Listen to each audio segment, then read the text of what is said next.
Um governo que é responsável pela morte de grande parte das 700 mil pessoas que morreram no Covid por desleixo, por desrespeito e por muita ignorância do conjunto do governo.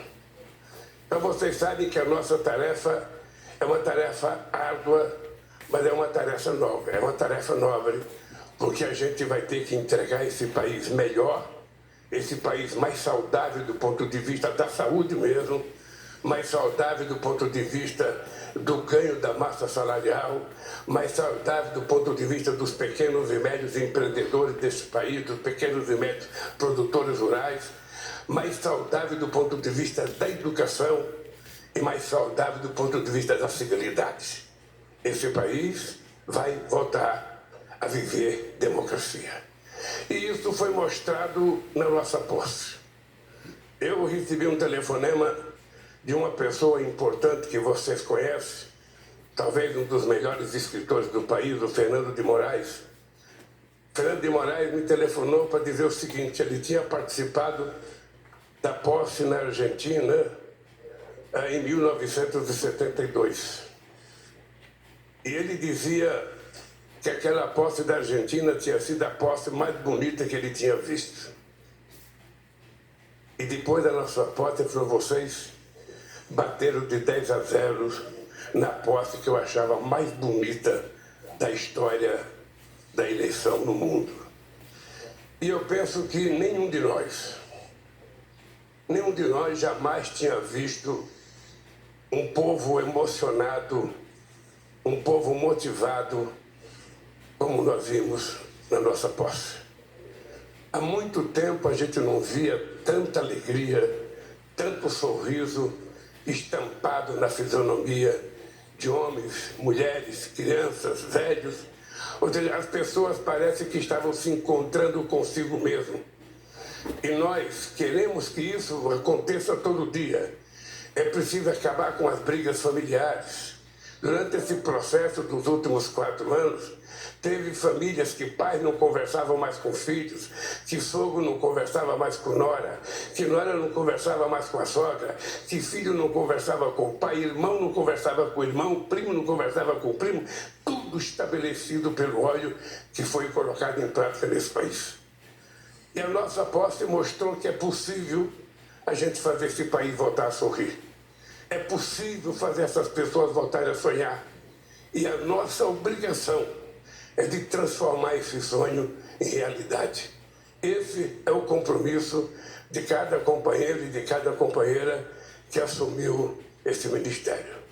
Nós não somos um governo de um pensamento único. Não somos um governo de uma filosofia única. Não somos um governo, de apenas pessoas iguais. Nós somos um governo de pessoas diferentes. E o que é importante é que a gente, pensando diferente, tem que fazer o esforço para que na construção do nosso processo de reconstrução desse país, a gente pense igual, a gente construa igual.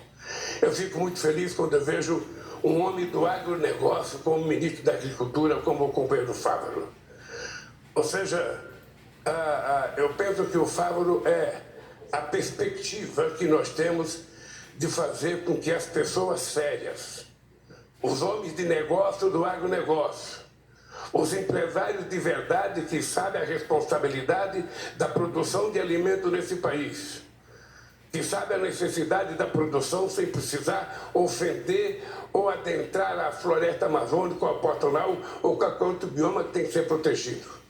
Esse empresário que produz de forma responsável será por nós muito respeitado e muito bem tratado.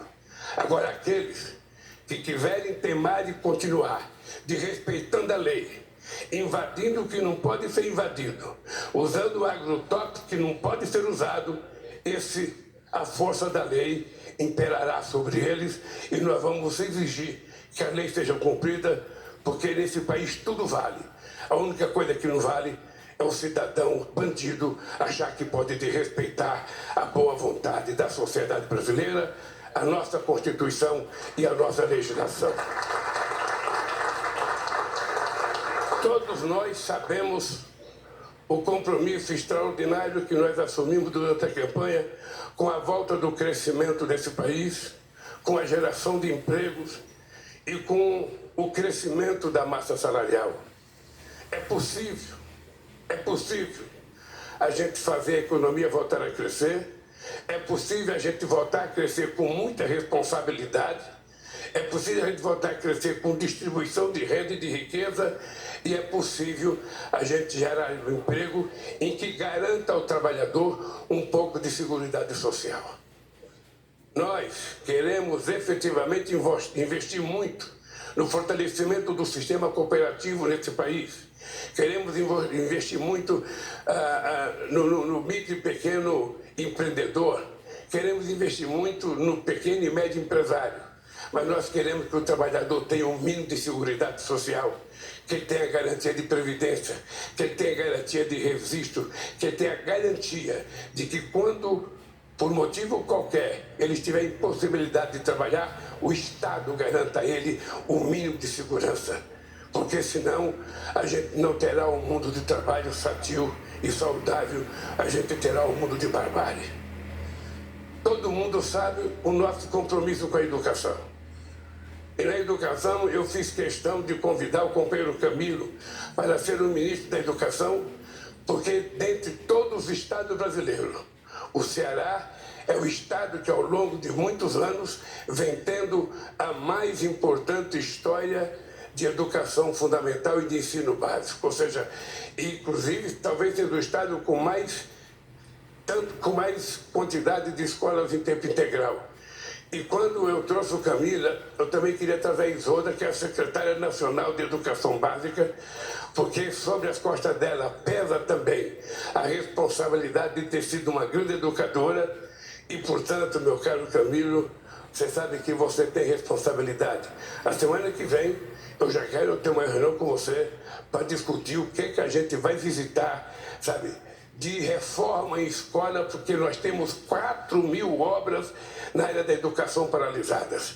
Eu não sei se é creche, não sei se é universidade, não sei se é Instituto Federal, mas o que tiver, a gente vai ter que colocar a mão na massa para que a gente possa produzir e reconstruir, melhorando a educação, gerando emprego e pagando os salários que o povo brasileiro precisa ganhar.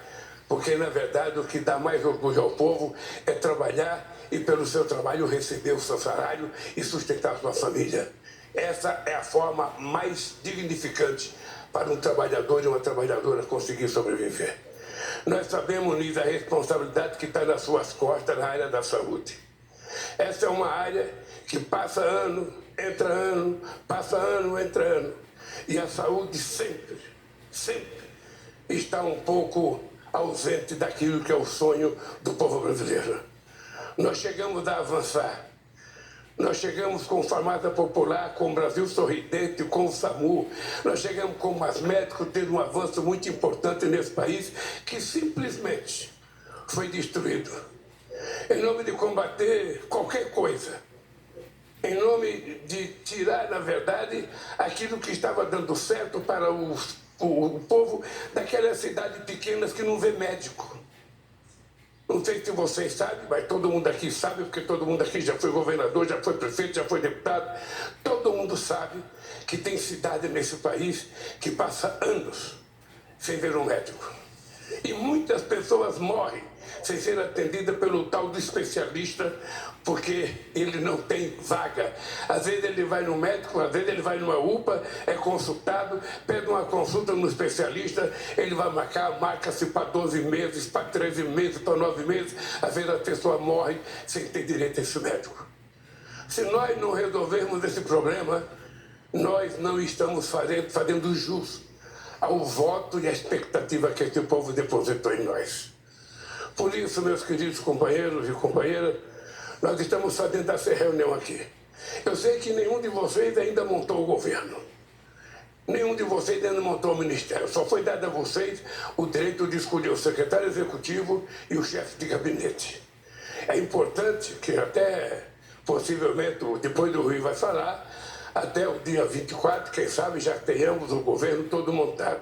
Eu só queria que vocês levassem em conta. Primeiro, eu Não tenho vergonha de dizer que nós vamos montar o governo com gente da política muito competente. Vamos montar o governo com gente técnica muito competente. Eu não faço distinção e não quero criminalizar a política. Todo mundo sabe da nossa responsabilidade.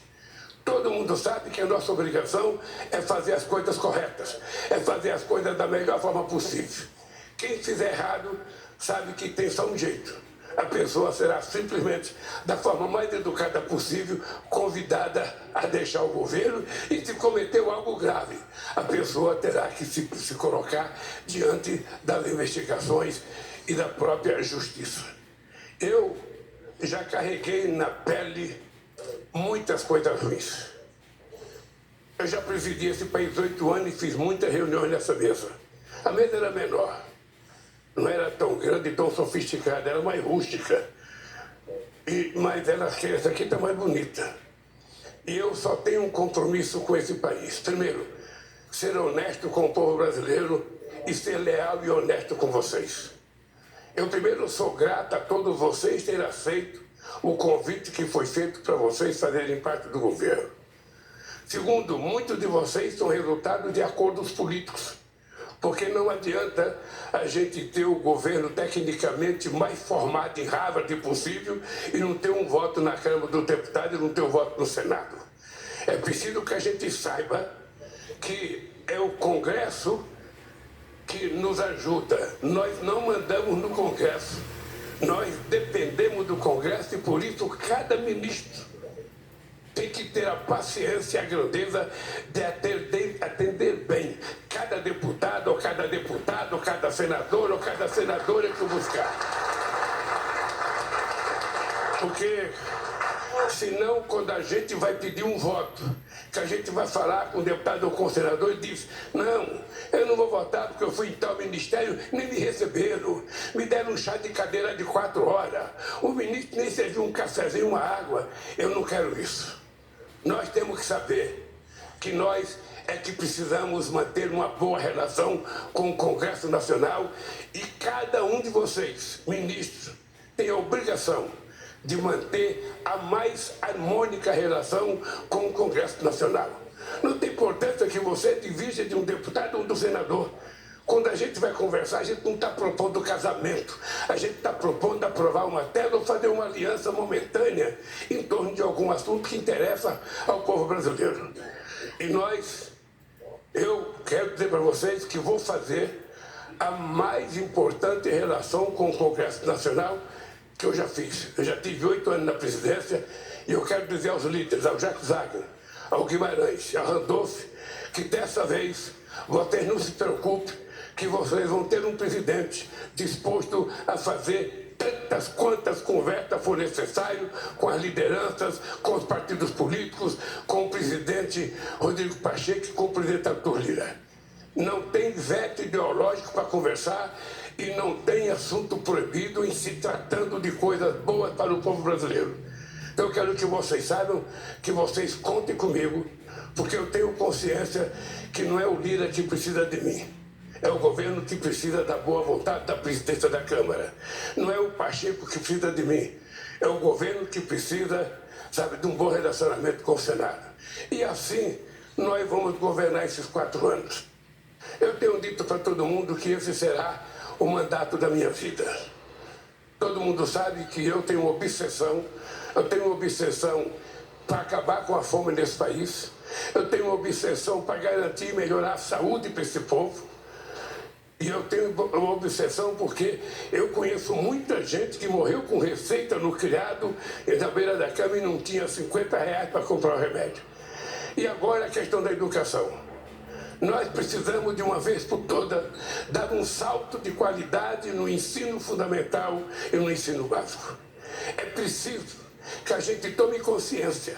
Se a nossa criança não for bem formada no ensino fundamental, no primeiro, no segundo, no terceiro, no quarto, na 5ª série, se ele não for bem formado, ele terá mais dificuldade de amanhã se transformar numa pessoa intelectualmente mais preparada, num profissional mais preparado. E o Brasil precisa dessa gente bem formada, porque o Brasil não pode passar mais um século exportando minério de ferro e só exportando soja ou milho. Nós temos que exportar conhecimento, exportar inteligência, importar coisa mais sofisticada com valor agregado para que esse país dê um salto, deixe de ser um país em desenvolvimento e passe definitivamente a ser um país desenvolvido, fazendo parte daqueles países que se orgulha de ter o seu povo tomando café, almoçando e jantando todo dia, de ter o seu povo com qualidade educacional, de ter o seu povo com qualidade, sabe, de moradia, de ter o seu povo com qualidade de vida,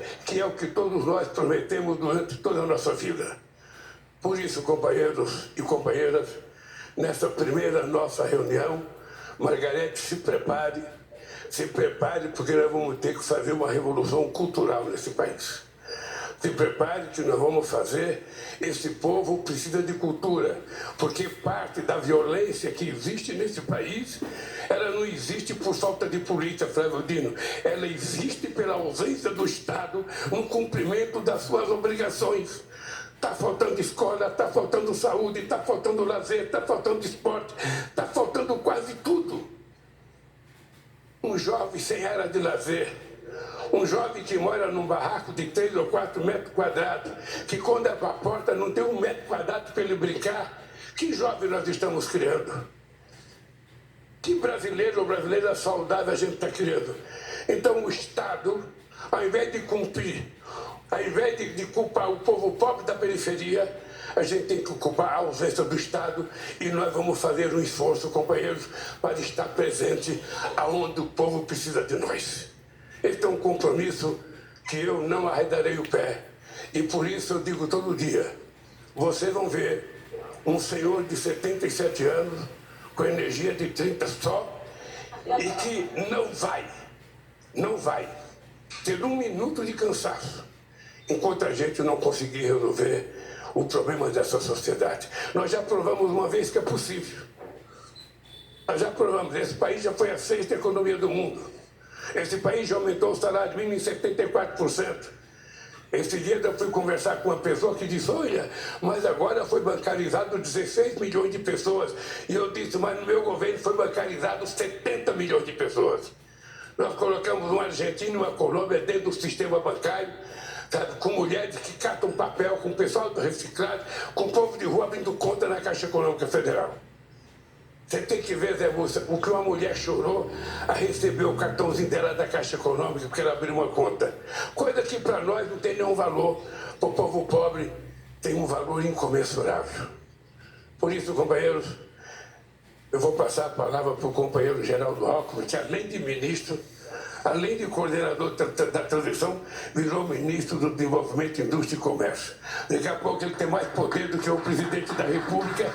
Eu vou passar a palavra para o companheiro Alckmin. Obrigado, companheiros. Obrigado. Estejam certos que eu estarei apoiando cada um de vocês nos momentos bons e nos momentos ruins. Não deixarei nenhum de vocês no meio da estrada.